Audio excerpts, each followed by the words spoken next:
పొందకుండా ఉండడమే స్వచ్ఛంగా మనస్సును ఉంచుకోవడం అని అంటే. అదేవిధంగా శరీరాన్ని స్వచ్ఛంగా ఉంచుకోవడం అనంటే ఈ స్నానాదుల్ని చేసి ఉండడం వల్ల మనస్సుకి ఈ శరీరానికి స్వచ్ఛత అనేది వస్తుంది. అది అందరికీ తెలిసిందే. స్నానం చేస్తే శరీరం స్వచ్ఛంగా అవుతుందనే విషయం అందరికీ తెలిసే, మళ్ళీ దాన్ని ప్రత్యేకంగా చెప్పాల్సిన అవసరం లేదు.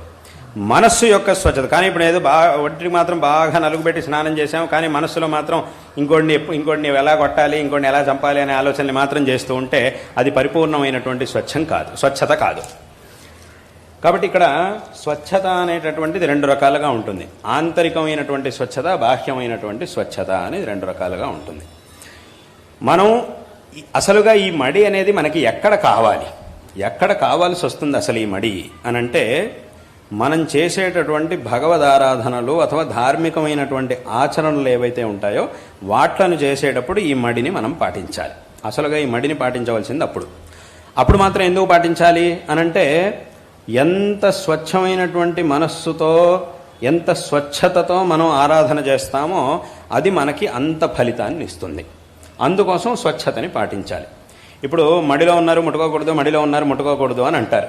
ఎందుకంటారు అలాగా? మడిలో ఉన్నప్పుడు ఎందుకు ముట్టుకోకూడదు? కొంతమంది అనుకోవచ్చు, నన్ను ముట్టుకున్నా పర్వాలేదు, నా మనస్సులో నేను చాలా స్వచ్ఛంగా ఉంటాను కాబట్టి ముట్టుకుంటే ఏమిటి అని కొంతమందికి అనిపిస్తూ ఉంటుంది. కాబట్టి ఈ మడి ముట్టుకోకూడదు, దూరంగా ఉండాలి, ఎందుకు ఇవన్నీ ఇలా అంటారు అని చాలామందికి అనిపిస్తుంటుంది. నా దగ్గరికి వచ్చినప్పుడు కూడా చాలామంది మేము ఎందుకు ముట్టుకోకూడదు, ముట్టుకోవచ్చు కదా అని చెప్పి కొంతమంది అడుగుతూ ఉంటారు.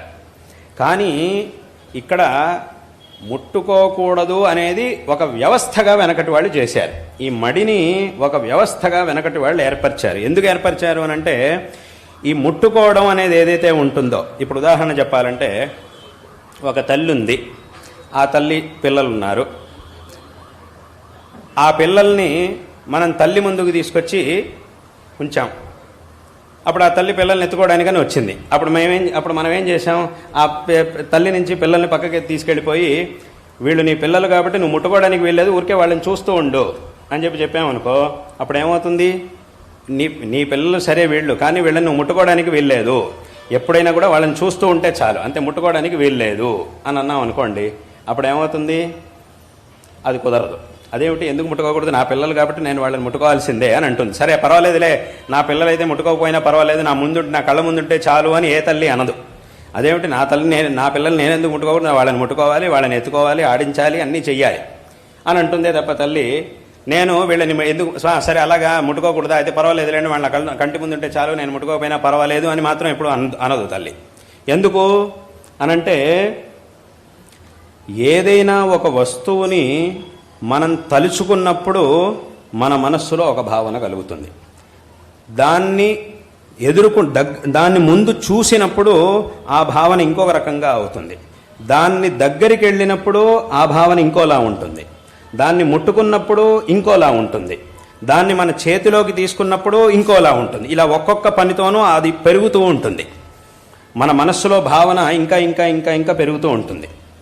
తలుచుకున్నప్పుడు ఉన్నటువంటి భావన కంటే చూసినప్పుడు ఇంకా ఆ భావన ఇంకా ఎక్కువ అవుతుంది. దగ్గరికి వెళ్తున్న కొద్దీ అది ఇంకా ఎక్కువ అవుతుంది. ముట్టుకున్న కొద్దీ అది ఇంకా ఎక్కువ అవుతుంది.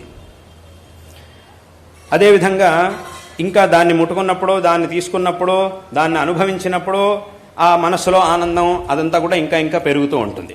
దుఃఖం కూడా అంతే. ఇది ఆనందమైనా దుఃఖమైనా రెండు. మనకి ఇష్టం లేని వస్తువుని ఒకసారి తలుచుకుంటే మనసులో ఒక రకంగా వికారంగా ఉంటుంది. అది మన కంటి ముందు కనపడినప్పుడు, దూరంగా కనపడినా ఒక రకంగా ఉంటుంది. దగ్గరికి వెళ్తే ఇంకో రకంగా ఉంటుంది. ఇంకా దగ్గరికి వెళ్తున్న కొద్దీ ఇంకా ఇంకా మనస్సులో ఒక రకమైనటువంటి ఆ దుఃఖం అనేది ఇంకా పెరుగుతూ ఉంటుంది మనస్సులో.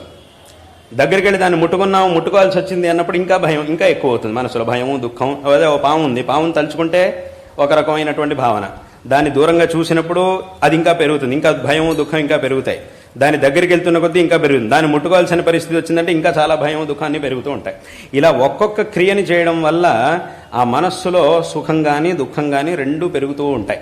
అంటే అక్కడికి ఏతావత ఏమైంది అనంటే, దూరంగా ఉన్నప్పుడు చూసినటువంటి దానికంటే దాన్ని ముట్టుకున్నప్పుడు మన మనస్సులో వికారం అనేది పెరుగుతుంది. మనం ఇంకో దాన్ని ముట్టుకున్నా, ఇంకో వ్యక్తి వచ్చి మనల్ని ముట్టుకున్నా కూడా, మనం ఇంకో వ్యక్తిని ముట్టుకున్నప్పుడు మనలోనూ మనస్సులో ఆ వికారం అనేది పెరుగుతుంది. ఇంకోళ్ళు వచ్చి మనల్ని ముట్టుకున్నప్పుడు కూడా మనలోనూ ఆ వికారం అనేది పెరుగుతుంది. ఇలా మనస్సులో ఎప్పుడైతే వికార భావన అనేది కలుగుతుందో అప్పుడు మనం చేయవలసినటువంటి పని వైపు దృష్టి తగ్గిపోతూ ఉంటుంది.